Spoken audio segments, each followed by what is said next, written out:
Hi hello, Dhanesh സ്പീക്കിങ്ങിൻ്റെ ഒരു എപ്പിസോഡിലേക്ക് സ്വാഗതം. അപ്പോൾ എല്ലാവർക്കും സുഖമെന്ന് വിശ്വസിക്കുന്നു. എനിക്കും സുഖം, ഇങ്ങനെ പോകുന്നു. അപ്പോൾ ഞാനിപ്പം ഒരു വീഡിയോ ചെയ്യാൻ കാര്യം, ഞാൻ നമ്മുടെ ആക്ടർ ബിബിൻ ജോർജിൻ്റെ ഒരു വീഡിയോ ക്ലിപ്പ് കണ്ടു. അദ്ദേഹത്തിൻ്റെ ഒരു ഇൻ്റർവ്യൂവിൻ്റെ ക്ലിപ്പ് ഞാൻ ഇപ്പോൾ കണ്ടു. അപ്പോൾ അദ്ദേഹത്തിൻ്റെ വാക്കുകളാണ് എനിക്ക് ഇഷ്ടപ്പെട്ടെന്ന് വെച്ചാൽ എനിക്ക് സ്ട്രൈക്ക് ചെയ്തത്. കാരണം പാവങ്ങളുടെ ചാർലി എന്നൊക്കെ പറഞ്ഞിട്ട് അദ്ദേഹത്തിനെ ട്രോളുകയൊക്കെ ചെയ്യുന്നുണ്ട്, ഒരുപാട് ട്രോള് വരുന്നുണ്ട്. അത് ഞാനും കണ്ടിട്ടുണ്ട്. എല്ലാം അദ്ദേഹം ആസ്വദിക്കുകയും ചെയ്തിട്ടുണ്ട്. അദ്ദേഹം ട്രോളുന്നവരോട് അദ്ദേഹത്തിന് തന്നെ കടപ്പാട് അറിയിച്ചിട്ടുണ്ട്. ഒരു ട്രോളാൻ വരെ അദ്ദേഹത്തെ എത്തിച്ചല്ലോ എന്നാണ് അദ്ദേഹം പറയുകയും ചിന്തിക്കുകയൊക്കെ ചെയ്യുന്നത്. സത്യമാണ്. അപ്പോൾ അദ്ദേഹം പറഞ്ഞു വെച്ച് കഴിഞ്ഞാൽ ഒരു 11 സിനിമയിലോളം അദ്ദേഹം ഇപ്പോൾ നായകനായിട്ട് അഭിനയിച്ചു എന്നാണ് അദ്ദേഹം പറയുന്നത്. അത് അദ്ദേഹത്തിൻ്റെ ആ ഒരു അറിയാം, നമുക്ക് അദ്ദേഹത്തിലുള്ള ഒരു ഇതറിയാം. അത് അദ്ദേഹം പറഞ്ഞ വാക്കുകൾ കറക്റ്റ് തന്നെയാണ്. മറ്റൊരു ഇൻഡസ്ട്രിയിൽ അദ്ദേഹത്തെ പോലെ ഒരാൾ ഇത്രത്തോളം 11 സിനിമകളൊക്കെ നായകനായിട്ട് അഭിനയിക്കുക എന്ന് പറയുന്നത് വളരെ വലിയ കാര്യം തന്നെയാണ്. ശരിയല്ലേ? അത് നമ്മൾ ചിന്തിക്കേണ്ട കാര്യം തന്നെയാണ്. വളരെയധികം സ്ട്രൈക്ക് ചെയ്ത വാക്കുകളാണ് അദ്ദേഹം പറഞ്ഞത്. ശരിയാണ്.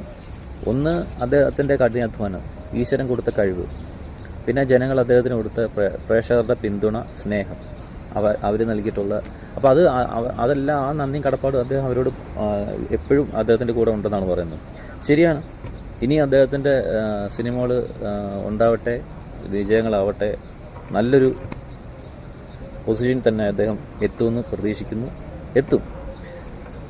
ഇപ്പം നമ്മൾ തന്നെ ആയാലും, ഇപ്പം ഞാൻ തന്നെ ഒരു സ്ക്രിപ്റ്റ് കൊണ്ട് എത്രയോ ആൾക്കാരുടെ അടുത്ത് പോയിട്ടുണ്ട്.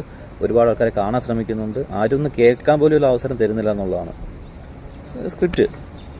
അപ്പോൾ എനിക്ക് വളരെ ആഗ്രഹമാണ് സിനിമാ ഫീൽഡിലെത്തുക, നമ്മുടെ ഒരു കഥ സിനിമയെ കാണുക എന്നുള്ളത്. പക്ഷേ നമ്മൾ ട്രൈ ചെയ്തുകൊണ്ടേയിരിക്കുകയാണ്, ഇപ്പോഴും ശ്രമിച്ചുകൊണ്ടിരിക്കുകയാണ്. പല രീതിയിലും പല വഴിക്കൂടെ നമ്മൾ അത് ശ്രമിച്ചുകൊണ്ടിരിക്കുകയാണ്. അപ്പോൾ ശ്രമങ്ങൾ ഇപ്പോഴും തുടരാന്നുള്ളതാണ്. നമ്മൾ ഈശ്വരനോട്, സിനിമ എന്ന് മാത്രമല്ല, നമുക്ക് എന്ത് ആഗ്രഹങ്ങളുണ്ടെങ്കിലും, ഏത് മേഖലയിലായിക്കോട്ടെ, എന്ത് ആഗ്രഹങ്ങളുണ്ടെങ്കിൽ തന്നെ ആയാലും ഈശ്വര എനിക്ക് സാധിച്ചു തരണേ എന്നല്ല നമുക്ക് പ്രാർത്ഥിക്കേണ്ടത്. ദൈവം എനിക്ക് ആ ഒരു കഴിവ് തന്നിട്ടുണ്ട്, എന്തും ആയിക്കോട്ടെ, അത് കഴിവ് തന്നിട്ടുണ്ട്.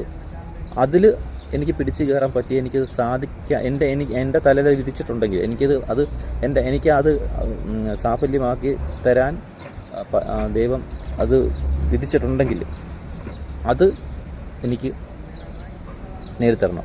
അത്രയും മാത്രം പ്രാർത്ഥിച്ചാൽ, അല്ലാതെ എനിക്ക് സാധിച്ചു നമ്മുടെ കയ്യിലോട്ട് ഈശ്വരൻ അല്ലെങ്കിൽ നമ്മുടെ തലയിൽ തന്നിട്ടുണ്ട് ഒരു കാര്യം, അത് പ്രാവർത്തികമാക്കേണ്ടത് നമ്മളുടെ കഴിവാണ്. ഇല്ലേ? എല്ലാം കൂടെ ദൈവത്തിന് തരാൻ പറ്റില്ലല്ലോ. അപ്പോൾ ഏത് മേഖലയാണെങ്കിൽ തന്നെ ആയാലും ശരിയല്ലേ? അപ്പം ഞാനുൾപ്പെടെ എല്ലാവരും നമ്മളുടെ എല്ലാ രീതിയിലുള്ള കഴിവ്